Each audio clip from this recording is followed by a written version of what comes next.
An Abi Hurairah radhiyallahu taala anhu qala, hadis riwayat sahabat Abu Hurairah menyampaikan dari Nabi sallallahu alaihi wasallam, "Idza tasyahhada ahadukum," jika Anda menunaikan tasyahud akhir dalam salat. Fokus. Jika Anda menunaikan tasyahud akhir dalam salat, fas'alu bi arba'in, maka mintalah 4 hal. Ya. Fokus teman-teman. Lihat sini. Ada 2 waktu dikabulkan doa dengan cepat. 1 ini saat waktu sahar, yang kedua sesaat sebelum salat berakhir. Jika dalam posisi ini, tasyahud akhir sebelum salam, kita punya kesempatan untuk meminta apa yang kita mintakan. Saya yakin kalau Anda diberikan waktu misalnya, ada waktu 1 menit, minta apa aja dikasih. Mau minta apa?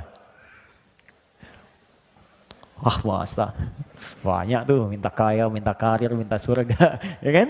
Minta suami soleh, minta istri solehah, minta anak-anak soleh, banyak semua minta. Kata Nabi, kalau mau minta 4 ini, yang lain akan ikut semua. 4. Kita hafal doanya. Apa yang 4 ini? Ini hadisnya, hadis Muslim, hadis 588. Allahumma inni, oke, a'udzubika, 1, min adzabi jahannam. 2, wa min adzabil qabri. 3, wa min fitnatil mahya wal mamat. Oke. 4, wa min syarri fitnatil masihid dajjal. Oke, ada 4 ya. Yuk kita turunkan satu-satu, terus kita bahas. Kalau kita kerjakannya dengan baik, bukan sekedar doa yang dikabulkan, tapi Allah akan bimbing kita selamat dari mulai hidup dunia sampai kembali kepada Allah ke akhirat. Ya, tidak cukup dengan amin, kita bahas dulu. Ya. Saya hapus sebentar. Bismillah. Ya Allah, sabar ya Allah. Alhamdulillah, pahala sabar cepat. Oke. 1. Bismillah. Izin ya, sambil nulis. Allahumma inni, saya yakin sebagian besar kita sudah mengetahuinya dan mungkin sudah mempraktikkan itu, tapi nanti turunan yang belum kita bahas. Allahumma inni a'udzubika min adzabi jahannam. 1, berlindung dari siksa jahannam. 1, berlindung dari siksa neraka jahannam. Nanti saya bahas neraka jahannam itu apa supaya tahu betul. Ya. 2, wa min adzabil qabri, dari siksa kubur. Siksa kubur. Nanti saya juga sedikit banyak kalau ada waktunya masih ada kita bahas di alam kubur itu seperti apa. Ya, dari keterangan yang Allah sampaikan, karena Allah yang Maha tahu. Kita kan belum tahu, kalau pengen tahu ya cepat aja ke kuburan. 3, wa min fitnatil mahya wal mamat. Ini yang kita butuhkan sekarang. Jadi kalau kita berlindung menyebut ini, wah, hoax, bulian, caci makian, gak akan ngaruh ke kita. Hilang, lewat semua. Ya. Fitnatil mahya, fitnatil mahya wal mamat. Fitnah semasa hidup, juga saat wafat. Kasihan banget, hidup di fitnah, wafat di fitnah juga. Oke, terakhir 4. Wa min syarri fitnatil masihid dajjal. Ini yang paling buruk. Dan ini ujian keimanan yang paling dahsyat. Ya. Dan sebagian tanda-tanda kecilnya itu udah mulai nampak nih. Bukan tanda besarnya kita nggak tahu. Yang tanda-tanda kecil tuh menuju itu udah nampak. Buruknya fitnah dajjal. Fitnah yang paling buruk. Dajjal. Syarri fitnatil masihid dajjal. Ad-dajjal. Ini seketika bisa merubah orang yang tadinya beriman tiba-tiba langsung jadi kufur. Seketika. Nanti kita cerita. Ya, kalau sudah sampai ke nomor 4 kita cerita. Tadi ada 4 ini. Kata Nabi, minta. Setiap di penghujung kita selesai sholat sebelum salam. Kalau belum hafal redaksinya, minta di hati. Dengan bahasa kita. 4 ini sebutkan. Ya Allah, aku berlindung kepadamu ya Allah. Dari neraka jahanam, dari siksa kubur. Ya Allah, dari buruknya fitnah saat hidup ataupun nanti aku kalau wafat. Dan dari ya Allah, buruknya fitnah dajjal. Di hati. Tapi usahakan sambil kita menghafal. Membaca, sampai nanti kita bisa tahu cara bacanya sesuai dengan petunjuk Nabi. Kita lafadzkan itu. Nah, saking pentingnya ini, pernah ada seorang ulama besar. Bahkan Imam An-Nawawi itu mengambil riwayat dari ulama ini. Namanya Imam Tawus. Imam Tawus ini punya anak. Anaknya sholat. Setelah selesai sholat, tanya bapaknya, Kamu baca doa ini enggak tadi? Yang bapaknya sampaikan hadis dari Nabi. Kata anaknya, la. Aqra'ta fi salatik, kamu baca ini enggak? La, tidak. Kata bapaknya, a'id salatak, kamu salat lagi. Saking pentingnya doa ini, disuruh salat lagi oleh bapaknya. Ya, diminta salat lagi, saking pentingnya. Jadi ada perhatian orang tua yang sangat dalam. Orang tua pengen anaknya selamat dari fitnah. Orang tua pengen anaknya jadi soleh. Orang tua mana yang tidak ingin anaknya hidup bahagia? Orang tua mana yang tidak ingin anaknya tidak soleh? Karena itu ketika tidak membaca ini, kata bapaknya, ulangi lagi sholatnya sampai kamu selesaikan doa ini. Oke, satu, kenapa penting kita membaca ini? Ya Allah, bebaskan saya dari neraka jahanam di kemudian hari saat pulang. Kita orang beriman, iman itu artinya yakin tanpa ragu. Jadi kalau setiap yang Allah berikan, yakin dulu. Walaupun belum paham, yakini dulu. Nanti dengan keyakinan itu, hikmah akan datang. Awas, jangan selalu mengandalkan logika ya. Karena kita ini manusia, punya keterbatasan. Di semua hal yang Allah tanamkan dalam manusia, itu punya batas.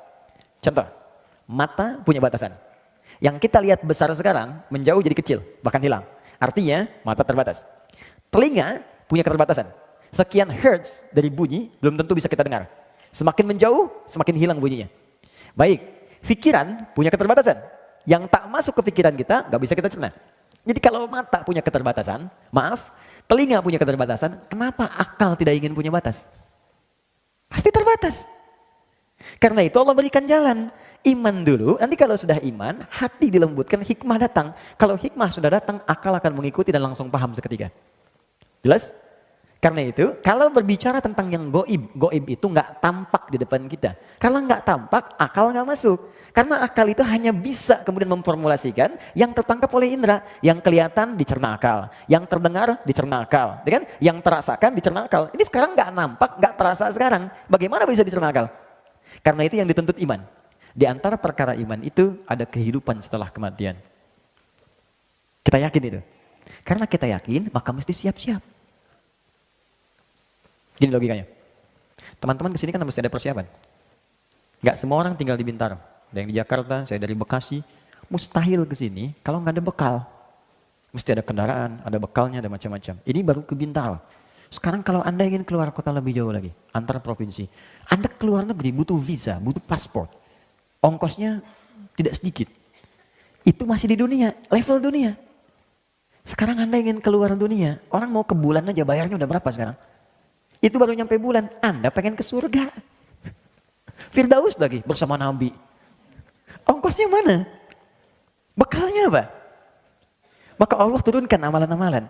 Sama persis ketika itu tidak ada, maka jangan berharap Anda bisa datang ke sini. Jangan berharap Anda bisa ke bulan. Jangan berharap Anda bisa jalan, bisa haji, bisa umrah dan sebagainya.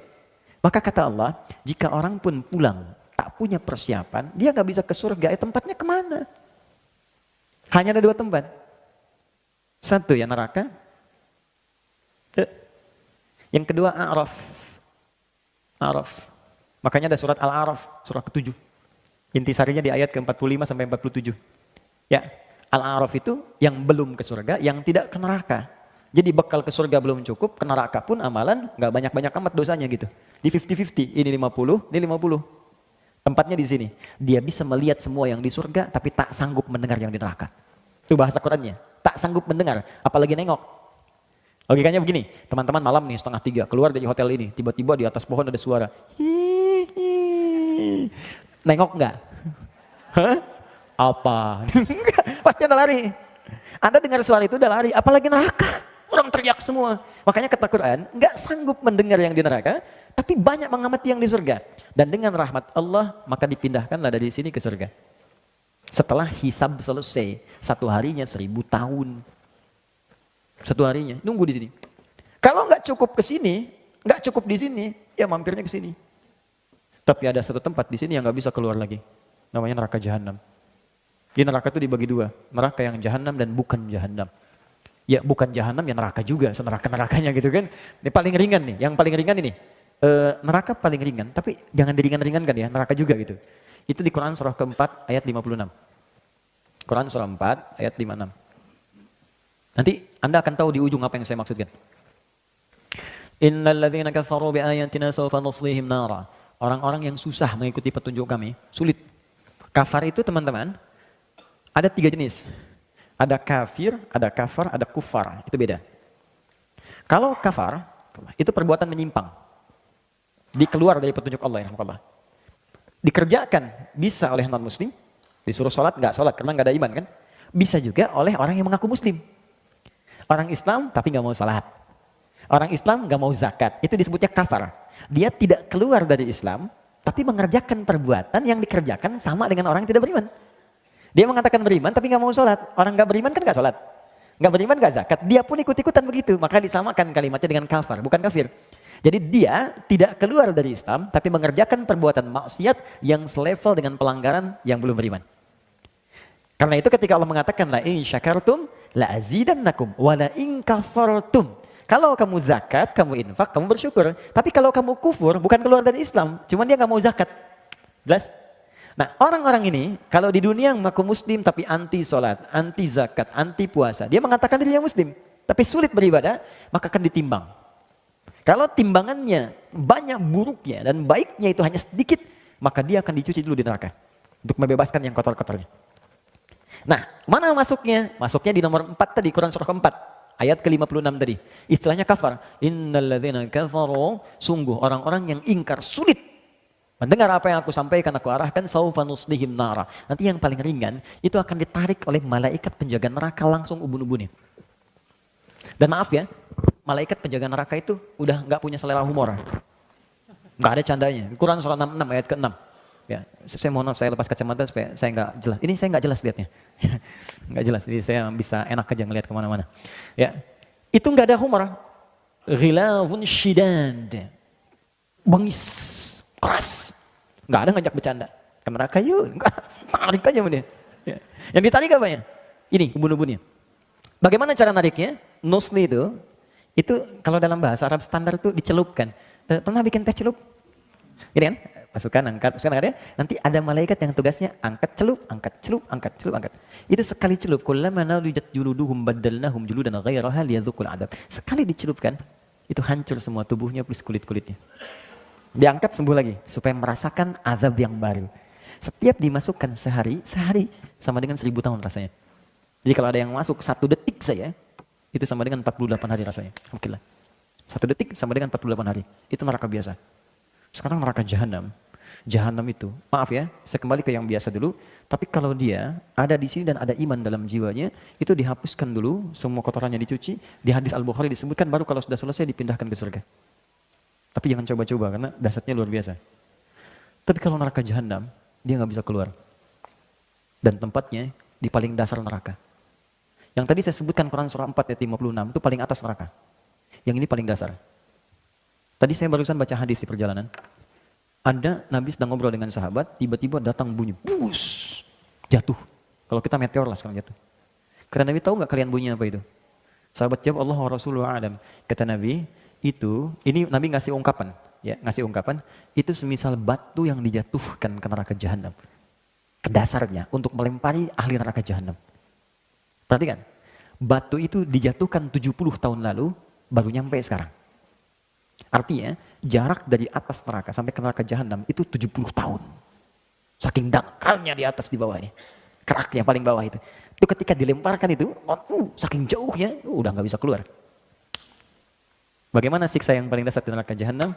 Teman-teman sekalian, wah sudah, kalau ini, dia belum masuk ke neraka saja, digambarkan dalam hadis sahih, masuk alam kubur, sudah ditampakkan nerakanya dari pagi sampai petang. Itu yang terjadi pada Fir'aun di Quran surah ke-40 ayat 45 sampai 46. Quran surah 40 ayat 45 sampai 46. Saya ingatkan dari sekarang supaya kita punya persiapan. Jangan semua dunia disiapkan. Alam kubur yang kita akan lalui kita nggak siap-siap. Itu niscaya kita pulang loh. Hari ini mungkin kita wafat. Apa persiapan kita? Antum masih mau main-main? Silakan saja, saya sudah pernah sampaikan. Saya mungkin bisa berkata, ya Allah dia kawan saya, ya Allah dia saudari saya. Saya bisa katakan demikian. Tapi saya nggak bisa berbuat banyak ketika Anda sendiri tidak menolong diri Anda. Saya bisa katakan dia sahabat saya, ya Allah. Tapi kalau Anda nggak pernah usaha, bagaimana saya bisa memohon? Malu gitu kan? Ya, jadi kita mesti berusaha. Ada kehidupan setelah ini, ada kematian setelah kita hidup. Ada sesuatu yang harus kita siapkan. Mau sampai kapan kita hidup dengan dunia yang bergelamuran? Ya, kata Allah nikmati, sayangi silahkan nikmat. Kata Nabi nikmati dunia. Senikmat-nikmatnya, senyamannya hidup yang enak, rumah yang nyaman, keturunan yang baik. Tapi sholat, baca Quran, kan kita pulang. Dan amal kita yang kita bawa bukan rumah kita. Tunjukkan pada saya, mana orang wafat yang bawa rumahnya? Tunjukkan. Mana orang wafat yang bawa handphonenya? Mana orang wafat bawa kerudungnya? Mana orang wafat bawa koleksi pakaiannya? Nggak ada. Kita pulang bawa amal kita. Ini saya tuh kadang-kadang sampai sekarang masih bingung. Orang tuh tahu mau wafat tapi nggak siap-siap. Kita tahu mau meninggal tapi masih main-main. Silakan kita nikmati semua pekerjaan kita tapi beramal. Harta, ayo sekaya-kayanya. Jangan nanggung jadi orang paling kaya. Supaya bisa berzakat, supaya bisa infak, bisa sedekah, bisa berikan pendidikan pada anak-anak, supaya pintar, soleh, jadi dokter yang hafal Quran, insinyur yang hafal Quran, di produser bikin film-film Islami. Ayo cepet, jangan tanggung. Belajar yang tinggi, yang pintar, supaya bisa bikin yang baik-baik. Jadi politisi, supaya bikin kebijakan yang baik-baik. Silahkan. Tapi kita pulang. Kita pulang. Itu yang paling penting. Karena itu mesti siap-siap saat pulang ke sini ini di alam kubur kata Allah, kalau ahli neraka Jahannam, an-naru yu'raduna 'alaiha ghuduwan wa 'ashiyya. Allah kasih contoh kisah Firaun. Kata Allah, kalau kalian belum sadar, aku tunjukkan. Firaun itu sepakat semuanya. Mau yang Kristen, mau yang Yahudi, ada kisah Firaun di dalamnya. Farawa. Artinya, itu terjadi. Dan semua sepakat bahwa Firaun tenggelam di lautan. Artinya, terjadi. Bahkan muminya masih ada sekarang. Artinya, nyata. Dan kisahnya detil disebutkan dalam Al-Quran. Artinya, Al-Quran kitab yang paling benar. Kalau bukan bersumber dari Allah, maka dari siapa lagi bisa mengisahkan tentang Firaun yang jarak Nabi Muhammad ke Nabi Musa 2000 tahun. Maka sisi mana lagi yang kita ragukan dalam Al-Quran? Dan bagaimana lagi cara Allah meyakinkan kita bahwa Allah Tuhan yang benar? Nah sekarang kata Allah dengan kisah yang sama. Jadi kalau gini, kalau kita ingin menguji, kalau di sini benar, kan kecil kemungkinan salah kan? Sekarang Allah sampaikan Firaun, kisahnya benar. Tenggelam di lautan, kisahnya benar. Jadi mumi, kisahnya benar. Dan disebutkan oleh Allah, dalam keadaan mumi itu pun, itu disiksa di alam kubur. Kubur itu maksudnya, awas, yang dimaksud kubur itu alam setelah wafat. Bisa jadi di dalam tanah, di kubur standar. Ada yang mungkin dibakar, ada yang mungkin di laut tenggelam. Jadi kubur itu artinya alam yang setelah wafat. Jelas ya? Baik, tempatnya disebut barzakh. Barzakh itu pemisah. Bainahuma barzakhul la yabghiyan. Jadi ada dunia, ada akhirat, pemisahnya disebut barzakh. Itulah alam kubur. Alam setelah kematian. Jadi kalau Firaun kan gak dikubur. Jangan pahami di dalam tanah. Maksudnya pindah dia dari alam hidup ke alam mati. Nah saat matinya ini, itu ditampakkan oleh Allah neraka pagi dan petang, neraka Jahannam. Saya pernah didebat oleh orang liberal begini berkata, Ustaz gak ada siksa kubur. Yang ada itu tidur. Saya bilang mas sini. Kalau orang mimpi buruk dalam tidur, Anda mimpi ketemu kuntilanak saya bilang. Mimpi buruk bukan? Buruk. Bangun tidak? Bangun saya. Nah sekarang Anda mimpi ketemu pocong, nggak bisa bangun-bangun. Tersiksa nggak? Sekarang ada orang mimpi ketemu neraka, nggak bangun-bangun. Sampai kiamat. Bukankah itu siksaan? Nah Fir'aun itu salah satu yang ditampakkan. Jadi ahli neraka Jahannam itu saat akan wafat dibukakan sampai dia ketakutan luar biasa. Saat di alam kuburnya ditampakkan neraka Jahannam pagi sampai petang terus. Jadi nggak ada mimpi yang lain. Ahli surga beda. Kalau ahli surga nanti ada di Quran surah ketiga ayat 169 sampai 172. Ya. Jadi nanti saking indahnya ahli surga ini itu sampai-sampai begini Pak. Mungkin nanti di antara kita ada yang pernah merasakan bagian dari itu. Sampai-sampai dia berkata kepada Allah, "Ya Allah, aku pengen ngasih tahu saudaraku. Aku pengen ngasih tahu teman-temanku. Wa yastabshiruna billadzina lam yalhaqu bihim min khalfihim alla khaufun 'alaihim wa lahum yahzanun." Kalau mereka mampu, mereka akan berkata pada saudaranya, "Kamu jangan takut, jangan tangisi aku. Kalau bisa cepat nyusul ke sini. Di sini lebih enak dari apa yang kamu kerjakan sekarang. Enggak ada tugas lagi, enggak ada beban lagi. Enggak ada salat lagi, enggak ada halal haram lagi. Semuanya enak di sini. Kalau bisa cepat ke sini." Makanya di Palestina itu diajarkan. Jadi kalau ada seorang wafat, itu yang masih hidup tuh bagi-bagi manisan. Kenapa? Ini alhamdulillah sudah wafat duluan. Mudah-mudahan saya nyusul besok. Mudah-mudahan saya nyusul. Makanya syahid itu ditanamkan dari sejak kecil. Syahid itu banyak nanti. Ya, kalau nggak ada konteksnya pembelaan diri, sedang diserang. Kalau tidak ada konteks itu, nanti semua pekerjaan kita yang baik-baik diniatkan karena Allah itu fisabilillah. Seperti sekarang belajar. Itu kalau wafat orang sedang mengajar atau Anda belajar, itu syahid. Seorang ibu mengandung. Misal saja. Wafat saat melahirkan misalnya. Baik bayinya atau ibunya, syahid. Sedang menyusui, wafat, diniatkan ikhlas, syahid. Anda sedang bekerja, diniatkan ibadah, untuk beribadah pada Allah, syahid. Pertanyaan saya, setiap Anda bekerja, niat ibadah enggak? Jangan-jangan niatnya harta melulu, makanya capek kerjanya. Capek gitu. Itu ada nilai-nilai itu. Ya, di Palestina dulu tuh ada seorang pendongeng, Indonesia, itu diminta untuk menghibur anak-anak, untuk cerita, dongeng Islami. Jadi begitu sampai ke sana, dia dapatkan anak TK sejumlah 150 orang. Saya pernah sampaikan di beberapa kesempatan. Itu mau dongeng kurang lebih mungkin. Ya kalau kita konversi ke kita, dongeng jam 4, jam 2 sudah rapi. Duduk semua. Pemirsa depan. Pertanyaan pertama, sebelum cerita, siapa yang mau jadi presiden? Gak ada yang angkat tangan. Iya ya. Siapa yang mau jadi dokter? Yang perempuan sedikit-sedikit ada yang angkat. Siapa yang jadi pemain bola? Laki-laki sebagian sedikit angkat. Yang keempat, siapa yang mau jadi syahid fisabilillah? Gak ada yang angkat. Tapi semua berdiri. Dan mengepalkan tangannya. Nahnu syuhada, kami yang syahid, kami yang syahid. Terdengar saya mengatakan, saya akan nyusul paman saya akan nyusul kakak saya akan nyusul ayah saya akan nyusul paman saya. Semua mengangkat tangannya. Karena memang diajarkan untuk persiapan pulang. Makanya amalan itu dikejar. Kejar amalan itu. Karena dia sadar akan pulang. Nah ini yang sekarang berkurang di kita. Semua mengejar hidup dan tidak menyiapkan wafat. Nah neraka jahanam, dahsyatnya di alam kubur begini, dan kalau sudah masuk nggak akan pernah bisa keluar. Nggak akan bisa keluar. Dah selesai. Walaupun dia beriman, ada orang beriman yang masuk neraka jahanam. Siapa orang itu? Orang yang beriman di lisannya tapi ingkar di hatinya. Disebut munafik namanya. Orang munafik ini tempatnya di neraka jahanam. Dalilnya Quran surah keempat ayat 140. Quran surah 4 ayat 140. Paling kiri sebelah bawah di mushaf.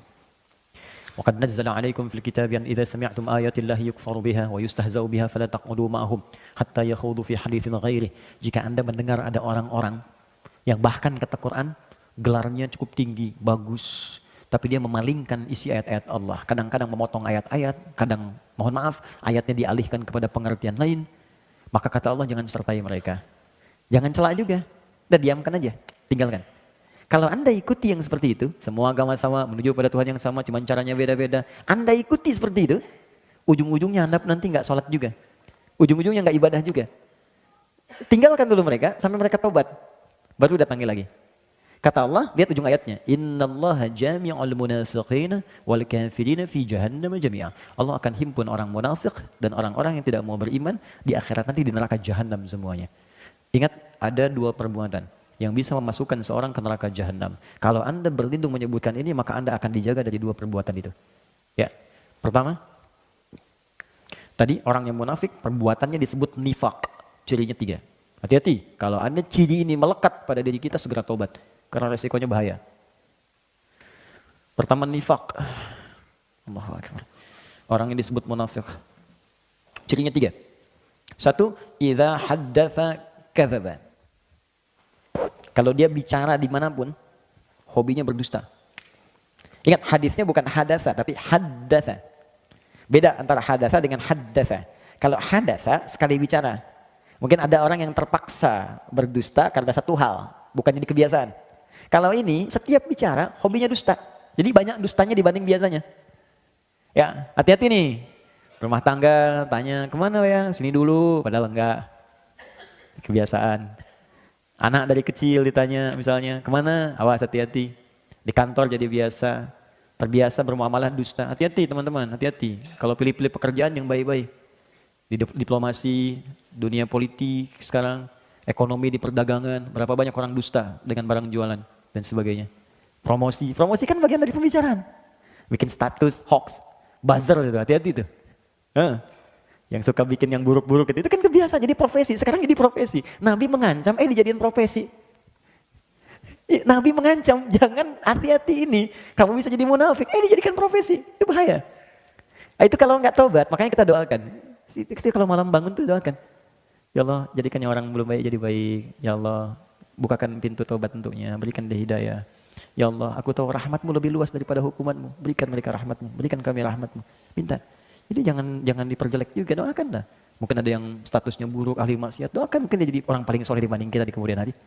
Ya, minta sama Allah. Mungkin Anda punya teman-teman, doakan dia. Minta, berikan kebaikan untuknya. Nah itu satu.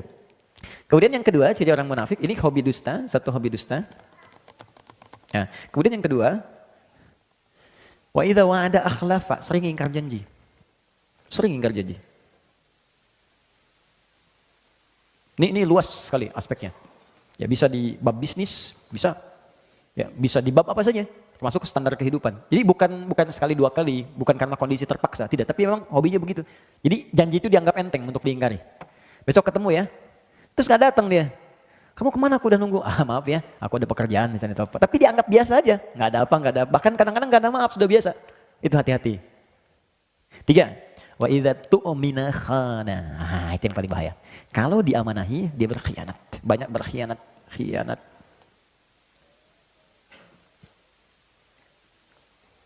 Istri, amanah untuk para suami. Suami, amanah untuk istri. Amanah dari siapa? Allah. Allah mudah memasangkan Anda dengan perempuan lain. Tapi kenapa istri Anda yang sekarang dipasangkan dengan Anda? Allah mudah memasangkan suami dengan yang lain.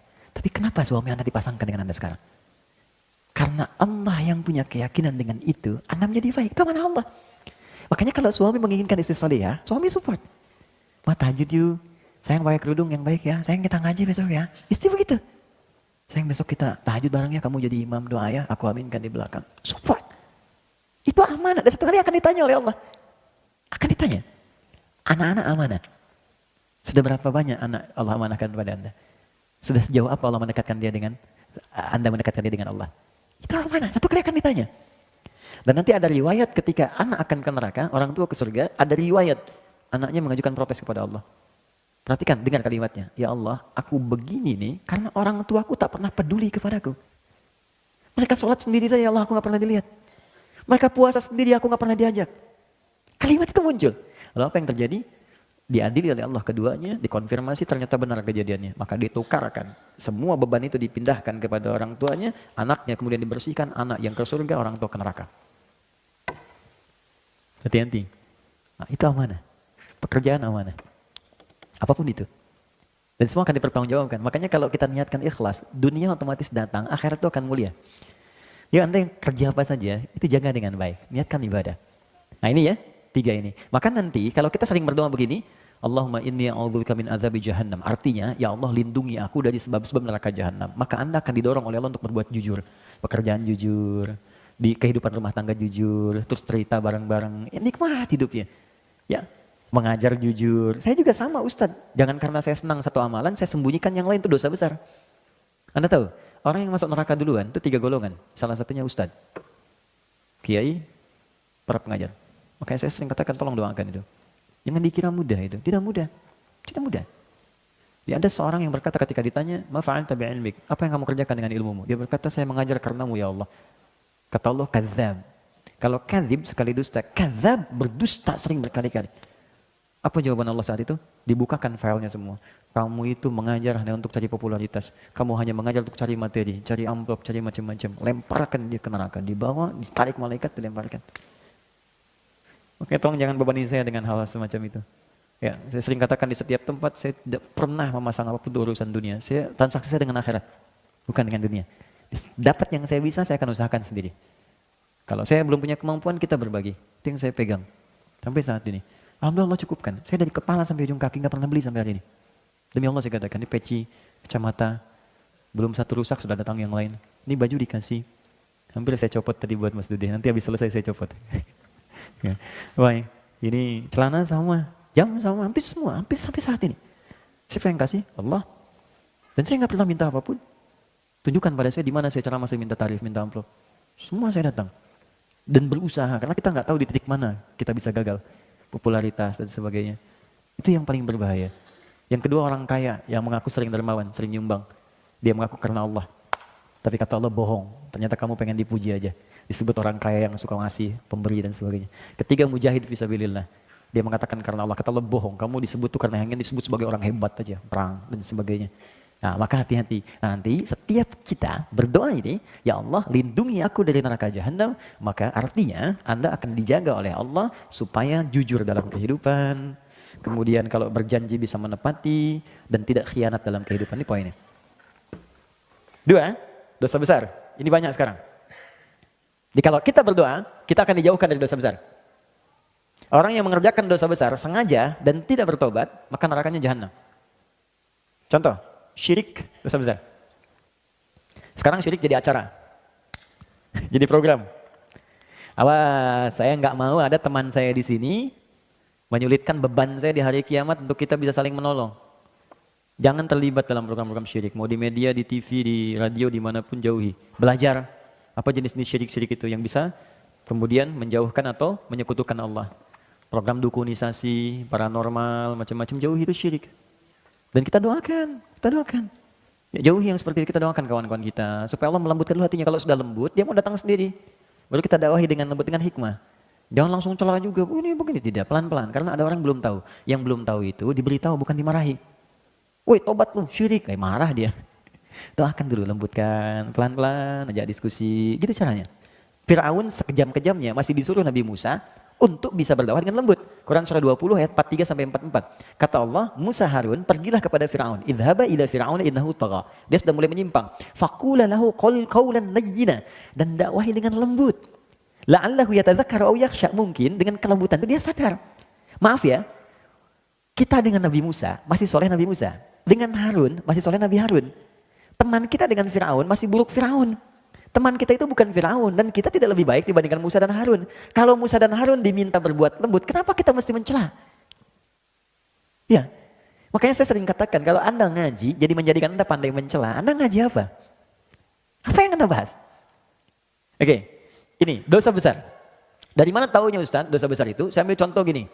Maaf ya, kalau syirik itu sudah selesai, tuntas babnya. An-Nisa 48 sudah ada, diulang lagi nanti di An-Nisa 116 ke bawahnya. Sekarang pembunuhan.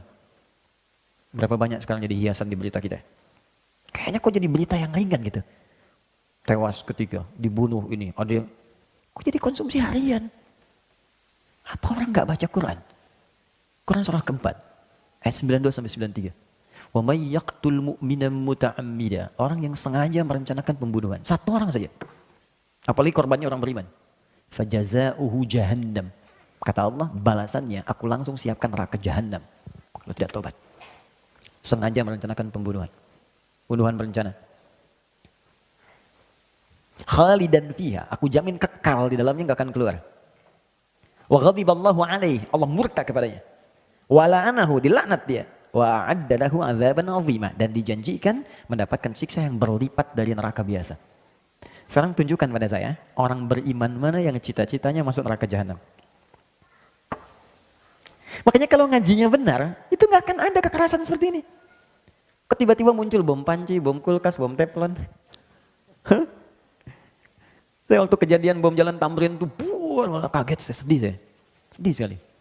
Terus di Lampung ngajar. Polos lagi ditanya sama jemaah, Ustadz, apakah bom di Jalan Tamrin termasuk jihad fisabilillah? Pak, sependek pengetahuan saya, jihad fisabilillah itu jihad di jalan Allah, Pak, bukan Jalan Tamrin.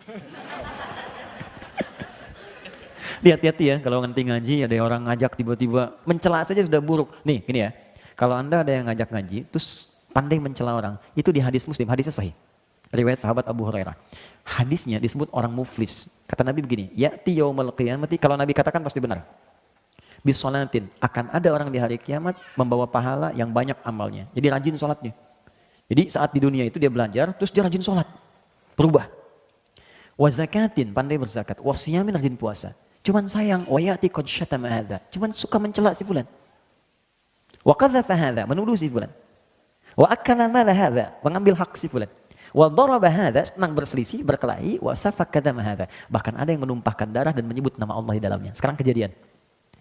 Kalau terjadi seperti itu, kata Nabi, tu'khadhu hadza min hasanati wa hadza min hasanati. Kalau ada orang mencela dan dia salat, maka pahala salatnya diambil, diberikan pada yang dicela itu.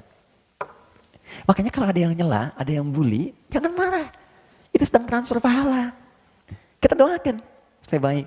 Dan gak usah bikin status, alhamdulillah sedang transfer pahala sama si dia. Habis. Terusin aja. Ya, itu rumus. Jadi ketika dicela, pindah. Difitnah, pindah. Pahalanya pindah. Nanti ketika habis fa'in faniyat hasanatu, habis kebaikannya, tersisa keburukan. Maka diambillah keburukan orang itu, ditimpakan kepada dia, faturiha finnar, ditimpakan ke neraka. Itu poinnya.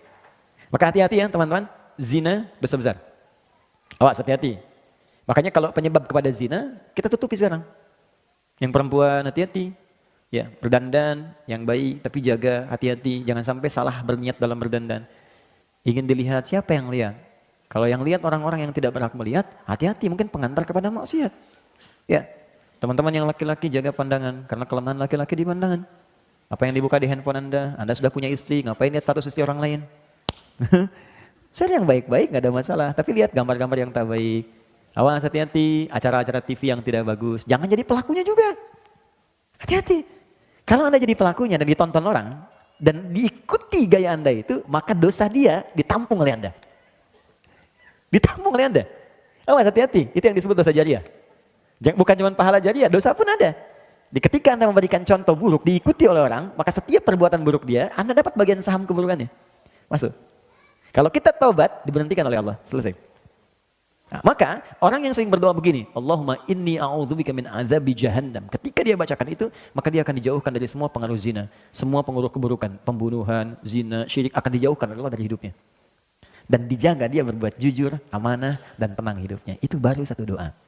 Bayangkan kalau kejujuran ada di rumah tangga, ketenangan ada di pekerjaan, kenikmatan ada, amanah dalam kehidupan. Apa yang kurang bahagia yang bisa kita rasakan? Baru satu kalimat. Kita berhenti dulu di kalimat ini. Azab kubur kita simpan dulu, alhamdulillah. Sebagian sudah saya sampaikan, jadi saya anggap ini masuk. Amalannya sudah saya terangkan tadi. Fitnah kehidupan, saya tutup sampai sini dulu, setelah itu kita diskusi sebentar. Yang ini saya simpan karena ini pembahasannya cukup luas. Saya bagi fitnah dulu kepada dua bagian.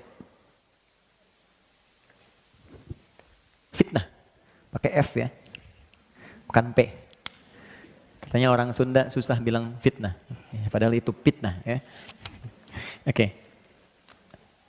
Apa itu fitnah? Fitnah itu dia punya beberapa arti. Satu, bisa berarti sesuatu yang menarik. Menarik. Makanya harta disebut fitnah. Karena banyak menarik orang untuk bisa mendapatinya. Anak-anak disebut fitnah. Karena banyak orang mengharapkan punya keturunan, anak, dan seterusnya. Ujian itu fitnah. Tuduhan itu fitnah. Nah, yang dimaksud di sini adalah hal-hal negatif yang terkait dengan aktivitas kehidupan kita.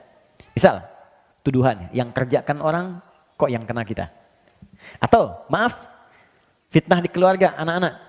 Orang tuanya soleh, anak-anaknya buruk. Fitnah di harta benda, hati-hati. Tidak bisa menggunakan harta sesuai ketentuan Allah. Orang menggunakan untuk sedekah, dia pakai buat nyogok, dia pakai buat korupsi dan sebagainya. Itu fitnah. Ada fitnah yang terjadi selama kita hidup. Dan itu sudah nampak sekarang, banyak. Yang kerjakan orang dituduh orang lain. Ada rekayasa, ada macam-macam, dan itu banyak hal dalam aspek kehidupan kita. Nah, ternyata sebagian umumnya manusia tidak bisa lepas dari ini, fitnah kehidupan. Tapi kita bisa memproteksi ini dengan memohon kepada Allah sang pemilik segalanya. Untuk menutup semua pintu-pintu itu, bukan gak dapat fitnah. Sebelum fitnahnya kita alami, langsung Allah tutup. Sehingga kita tidak masuk ke dalamnya. Maka anak-anak kita, teman-teman kan merawat di rumah tuh. Mohon izin ya, Anda kan merawat di rumah bisa Anda kontrol. Apa yang dia lihat, apa yang dia baca. Sekarang anak kita sekolah, siapa yang jaga dia? Apa yang dia makan, bagaimana bisa Anda tahu?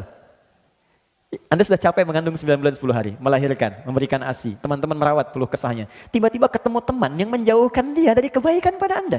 Bukan Anda akan kecewa? Saya pernah menangani kasus ini, Pak. Orang tua soleh, anak disekolahkan di sekolah Islam. SD, SMP, SMA. Tapi kurang kontrol. Begitu mau masuk kampus, dianggap cukup bekalnya. Maka dia boleh bebas pilih kampus. Maka masuklah dia ke kampus umum, yang aturan di kampus itu mesti ikut atau bergaul dengan teman-teman yang bahkan tidak seagama. Dia tidak pulang 2 pekan. Setelah ospek itu, begitu pulang dia minta izin pindah agama. Tuh. Jadi ada fitnah kehidupan. Bisa terkait harta, keluarga, pekerjaan. Ada hal-hal yang tidak kita kerjakan, tiba-tiba kita ya kena. Ada aspek harta benda yang salah penggunaan. Ada di keluarga yang terlibat tindakan yang buruk. Itu masuk disebut dengan fitnatul mahya. Segala ujian kehidupan, hidup yang menjadi beban. Rasanya jadi beban untuk kita. Ya. Sudah? Yang kedua, ada konotasi yang positif.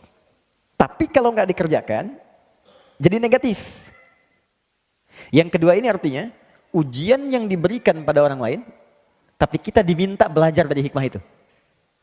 Yang mengalami ujiannya disebut dengan bala namanya. Bala. Cukup sekali ya. Kalau 2 kali jadi bala-bala. Bala. Oke. Atau ibtala. Misal, hujan nih. Banjir kan? Banjir, banjir, banjir, banjir misalnya. Ada tempat. Kalau banjirnya mengenai saya misalnya langsung seketika, nah maka itu bala buat saya. Ibtala, saya diuji. Nah sekarang, bagi Anda yang tidak kedapatan banjir, diminta belajar dari situ. Kenapa di sana banjir? Misal, karena saluran kurang bagus, kan? Karena nggak sampai, ya. Kenapa di Aceh misalnya kena tsunami begini? Oh, karena mungkin ada kejadian-kejadian di pantai begini, air laut gak stabil, berarti mesti siap-siap. Kalau tinggal di pantai lagi misalnya rumahnya ditarik agak sedikit ke darat dan sebagainya, bikin persiapan. Ujian yang terjadi di tempat lain, tapi kita yang diminta belajar dari situ disebut fitnah untuk kita. Ada orang jalan di tengah jalan, harusnya di pinggir, di jalan. Kena dia oleh mobil. Maka fitnah buat kita, maksudnya jangan sampai kita melakukan hal yang sama di kemudian hari. Karena itu boleh jadi sekarang yang banyak ditampilkan di media, ada pembunuhan, ada penipuan, ada korupsi, ada macam-macam, sebetulnya salah satunya fitnah untuk kita. Maksudnya yang mengalami orang lain tapi kita diminta belajar jangan melakukan hal yang sama. Jelas? Itu konteks yang positif, tapi bisa jadi kemudian negatif kalau dia tidak dikerjakan. Nah, terakhir ada orang meninggal masih difitnah juga. Itu paling gak enak. Sudah meninggal masih dituduh juga, kasusnya masih dibuka juga, kadang-kadang jasadnya dikeluarin lagi, ini lagi, cek lagi, itu lagi. Hidup aja sudah susah, meninggal makin susah lagi. Maka dari itu diajarkan oleh Allah, kalau kita bacakan bagian ketiga ini, maka semua pintu-pintu itu Allah akan padatkan. Minimal sekalipun ada, nggak ada beban buat kita.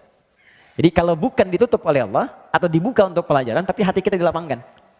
Misal, celaan itu kan tuduhan, bagian kecil dari fitnah. Kalau orang sudah dilapangkan hatinya, ya walaupun kerannya dibuka, tapi ke hati itu nggak akan berpengaruh. Ya celah aja nggak ada masalah, hatinya itu masih lapang. Ya, saya pernah ilustrasikan begini. Ada seseorang datang pada seorang kakek ngadu masalah. Kakek itu cuma mengambil garam 2 genggam. 1, dia taburkan simpan di gelas seperti ini. Minum katanya. Ambil airnya dari danau. Begitu diminum dia muntahkan. Kenapa? Asin. Sekarang dia lemparkan genggam satunya lagi ke danau, air tawar. Lalu diambil airnya. Sekarang minum. Begitu diminum, segar ya. Kata kakek itu, ini hikmah yang bisa kita ambil. Demikianlah kehidupan kita. Kalau hati kita sekecil gelas ini, maka persoalan kecil pun akan jadi besar dalam hidup. Tapi kalau hati kita bisa lapang, seluas danau ini, yang besar pun akan terasa kecil dan tidak berpengaruh dalam kehidupan. Itulah meluaskan sesuatu disebut dengan insyirah. Yang luas disebut syarah. Maka turunlah surah Al-Insyirah yang menyatu dengan surah Al-Duha itu. Perhatikan kalimatnya. Alam nashrah laka sadra wa wada'na anka wizrak alladzi anqadha dhahrak. Kalau hatinya sudah luas, beban yang datang di dalam tubuh kita pun yang menjadikan berat dari kepala sampai kaki akan dilapangkan oleh Allah. Maka ditutup dengan kalimat indah. Inna ma'al usri, setiap kesulitan paling sulit pun kadang-kadang bisa selesai oleh orang ini dengan senyuman saja. Yusrun, kemudahan yang paling mudah. Maka orang yang baca doa ini itu akan dilapangkan oleh Allah sehingga kesulitan-kesulitan di hadapan diri dia ringan semua, kadang-kadang cuma senyum aja. Ada yang begini, ada masalah, selesai nih. Dah.